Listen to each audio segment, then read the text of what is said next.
여러분 안녕하세요. 장성우 전도사입니다. 오늘 함께 보실 말씀은 고린도전서 2장 1절부터 5절까지의 말씀입니다.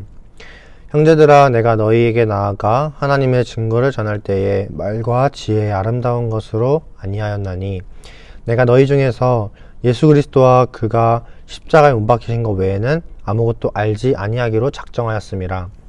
내가 너희 가운데 거할 때에 약하고 두려워하고 심히 떨었노라. 내 말과 내 전도함이 설득력 있는 지혜의 말로 하지 아니하고 다만 성령의 나타나심과 능력으로 하여 너의 믿음이 사람의 지혜에 있지 아니하고 다만 하나님의 능력에 있게 하려 하였노라. 아멘. 이 무엇을 하든지 이 본질이라는 게 참 중요합니다. 이 본질을 딱 제대로 잡고 해야 뭘 하든지 곁길로 새지 않고 옳은 방향으로 나아갈 수 있거든요. 본질이 흐려지기 시작하면 이 많은 문제들이 생기고 일이 좀 틀어지고 하곤 하죠. 그렇다면 우리 그리스도인의 신앙에 있어서 본질은 무엇입니까? 예수님이 우리 죄를 위해 우리 대신 십자가에 죽으시고 부활하신 것을 믿는 것, 그게 우리 신앙의 본질이에요. 본질. 우리에겐 다른 것이 없습니다. 그렇다면 우리가 사람들에게 전해야 할 것도 그거 하나뿐이죠.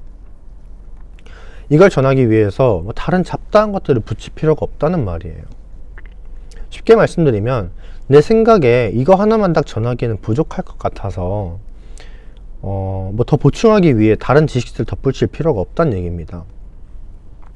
오히려 그러면 본질이 흐려질 수도 있어요. 여러분들도 다른 사람들과 대화하실 때 이 사람이 막 부연 설명을 엄청 많이 하고 막 하면은 대체 이 사람이 말하고 싶은 게 뭘까? 라는 생각이 아마 드실 겁니다. 그런 상황을 방지하기 위해서 우리는 딱 해야 할 말, 본질을 정확하게 전달해야 한다라는 거예요. 오늘 사도 바울도 이 점을 우리에게 말하고 있는 겁니다. 사도 바울은 출신으로 따지면 이스라엘 12지파 중 하나인 베냐민 지파고요. 태어난 지 8일 만에 율법대로 할례를 받고 율법을 지키는 거에 있어서는 바리새인만큼 잘 지켰고, 그 삶에 있어서는 유대인으로서 그리스도인을 박해할 만큼 열정이 있었습니다. 이게 무슨 말이냐면 유대인들은 예수님을 인정하지 않거든요.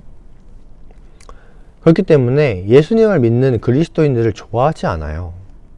그리고 또 율법의 의로는 흠이 없다 할 만큼 완벽한 사람이었습니다. 그러니까 율법을 그만큼 잘 지켰다라는 거죠. 마지막으로는 로마 시민권까지 있었어요, 바울은. 그러니까 쉽게 얘기하면 이 혈연으로는 명문 가문이었고 지식적인 면에서는 엘리트 중에 엘리트였습니다. 그러니까 오늘날로 치면 한 삼성그룹의 아들이면서 어려서부터 모든 엘리트 교육 코스를 밟고 세계에서 제일 가는 대학을 졸업해서 어딜 가든지 영향을 끼치고 다니는 그런 세계적인 글로벌한 사람이었다라는 거예요.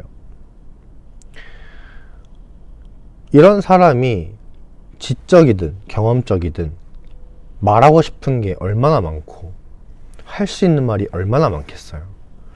그 지식의 양에 있어서 얼마나 넓고 그 깊이에 있어서 얼마나 깊고 수준도 굉장히 높았을 거 아닙니까? 말 한마디만 해도 그 사람의 수준이 다 나타날 거예요. 그런데 바울은 이 예수님을 전할 때 그런 잡다한 것들을 말하지 않았다라는 겁니다. 오늘 말씀대로라면 이 말과 지혜의 아름다운 것으로 전하지 않았다라는 거예요. 그런 거 없이 오직 예수 그리스도가 십자가에 못 박혀 죽었다, 이 본질 하나만 딱 집중했다라는 겁니다. 그런데 바울이 이랬던 이유가 분명히 있어요. 오늘 말씀 중에 4절 5절 말씀인데요, 성령의 나타나심과 능력으로 하여 너희 믿음이 사람의 지혜에 있지 아니하고 하나님의 능력에 있게 하기 위해서라는 겁니다. 무슨 말입니까? 너희한테 믿음이 생기게 하고 자라남에 있어서 이 사람의 지혜, 그러니까 예수 그리스도가 아닌 다른 잡다한 지식을 가지고 그렇게 하는 것이 아니라 오직 그리스도의 십자가라는 그 본질 하나만을 가지고 그렇게 되기를 원한다라는 거예요.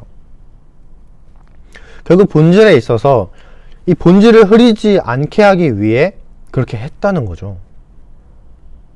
그리고 이렇게 해야만 이 믿음이라는 게 하나님의 능력이고 성령의 역사라는 것이 드러납니다. 만약에 바울이 그리스도의 십자가를 설명하기 위해 잡다한 지식들을 막 붙여가면서 논리적으로 설명을 했다고 쳐봐요. 자기가 지금까지 배운 율법의 지식들과 뭐 혈연과 그런 모든 것들 동원해서 아마 했다고 해봅시다. 논리적으로 그 예수 그리스도의 십자가를 설명했다고 쳐봐요. 물론 이 예수 그리스도의 십자가를 논리적으로 설명할 수가 없습니다. 여러분, 부활이 논리적으로 설명이 됩니까? 여러분, 이성적으로 이 부활이라는 게 설명이 되세요? 안 돼요. 근데 뭐 어떻게 해서든 이걸 논리적이고 이성적으로 바울이 설명을 했다고 칩시다. 그럼 듣는 사람 입장에서 예수님을 믿는 걸까요? 아니면 바울의 그 논리와 지식을 믿는 걸까요? 전 후자라고 생각합니다. 그렇기 때문에 바울은 그렇게 하지 않고 예수 그리스도만을 전했다라는 거예요. 그리고 그렇게 전도할 때 많은 사람들의 마음에 믿음이 실제로 생기는 거죠. 하나님의 능력 말고는 이게 설명할 길이 없어요. 정말 부족해 보이는 그 본질 하나, 딱 예수님이 십자가에 못 박혀 죽으셨어 라는 그 본질 하나지만 그걸 통해서 믿음이 생긴다니까요. 저와 여러분이 그랬잖아요. 하나님의 능력 말고는 설명할 길이 없어요.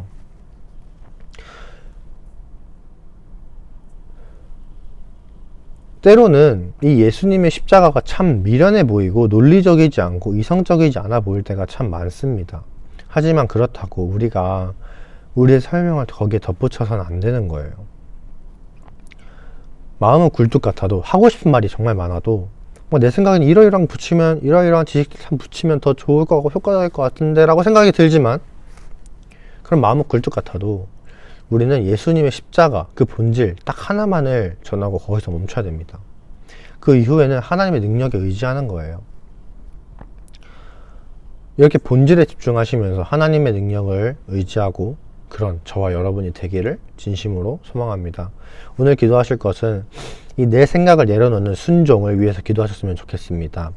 말하고 싶은 것이 너무나도 많을 테지만 그럼에도 불구하고 자기의 생각과 지식이 아닌 오직 예수 그리스도라는 그 본질에만 집중하고 딱 그만큼만 전한 바울처럼 오늘 우리도 본질에만 집중하면서 내 욕심대로 내 지식을 막 덧붙이지 않고 본질을 흐리지 않고 내 생각을 내려놓는 이런 순종을 위해서 기도하셨으면 좋겠습니다.